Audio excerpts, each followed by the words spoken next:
ఉన్నటువంటి అప్పులు, ఆ అప్పులకు సంబంధించినటువంటి ఆస్తుల మీద ఉన్నటువంటి అవినీతి, లేదా ఋషికొండ లాంటి వ్యవహారాలు, వీటన్నిటితో పాటు ఇవాళ అంతర్జాతీయంగా వీళ్ళు చేసినటువంటి స్కాములను కూడా దృష్టిలో పెట్టుకొని వెళ్లాల్సినటువంటి పరిస్థితి ఇవాళ వచ్చింది. రాష్ట్రంతోనే పరిమితం కాకుండా అంతర్జాతీయ స్థాయిలో వీళ్ళు చేసినటువంటి స్కామ్లు ఏమున్నాయనే దాని మీద కూడా కేంద్ర రాష్ట్ర ప్రభుత్వాలు దృష్టి పెట్టాల్సినటువంటి ఆవశ్యకత వచ్చింది.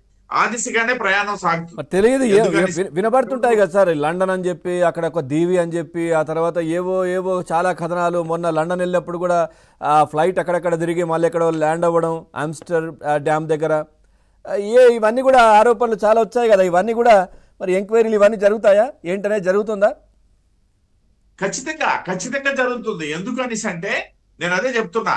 ఇప్పుడు ఇది రాష్ట్రంలో నేను ముందు చెప్పాను, ఇక్కడ 1750 కోట్లు అనేసి అంటే ఒక్కొక్క ఎమ్మెల్యేకి 10 కోట్లు ఇవ్వడానికి సరిపడా ధనం అదే. సో ఇది ఒక అంశం అయితే ఈ ఇతర దేశాల్లోనూ ఆ దీవులు, లేకపోతే ఇంకా మీకు నేను చాలా సందర్భాల్లో ప్రస్తావించిందే, అసలు ఋషికొండ ప్యాలెస్ కట్టి ఆ ప్యాలెస్ దగ్గర నుండి సముద్రం నుండి ఒక మార్గాన్ని ఏర్పాటు చేసుకుంటానని చెప్పి ప్రస్తావించిన నేనే.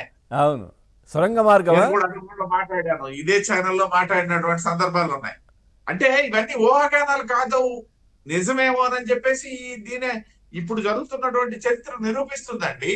అంటే ఇప్పుడు కొనాదా లేదా అనేది వేరే అంశం, కానీ ఒకవేళ మళ్ళీ ఆయన గెలిచినట్లయితే, మళ్ళీ ఆంధ్రప్రదేశ్ ముఖ్యమంత్రి అయినట్లయితే, ఋషికొండ ప్యాలెస్ నుండి ఆయన పరిపాలన కొనసాగించినట్లయితే నేను చెప్పినటువంటి ఆ అండర్ గ్రౌండ్ టన్నెల్ కూడా నిర్మాణం అయిపోయేది.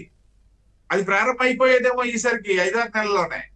కాబట్టి ఇవన్నీ ఊరకే మాట్లాడినవి కాదు, కొన్ని ఆధారాలను బేస్ చేసుకుని మాట్లాడినటువంటివి. అవి ఇవాళ నిరూపితం అవుతున్నాయి. దీని మీద దృష్టి పెట్టడానికి కూడా ఇక్కడ సానుకూల వాతావరణం ఉందని చెప్పడం నా ఉద్దేశం.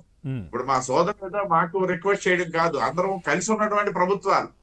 ఇవాళ మహారాష్ట్ర ఎన్నికల్లో కూడా ఇంతటి ఘన విజయం సాధించామంటే అందులో పవన్ కళ్యాణ్ గారి పాత్ర ఉందని చెప్పేసి నేను ఇప్పుడే మీడియాతో మాట్లాడినటువంటి సందర్భాన్ని కూడా గుర్తు చేస్తున్నా. అవును, ఆయన ప్రచారం చేసిన బార్డర్స్ ఏవైతే ప్రాంతాలు ఉన్నాయో అవన్నీ కూడా విజయం సాధించాయి.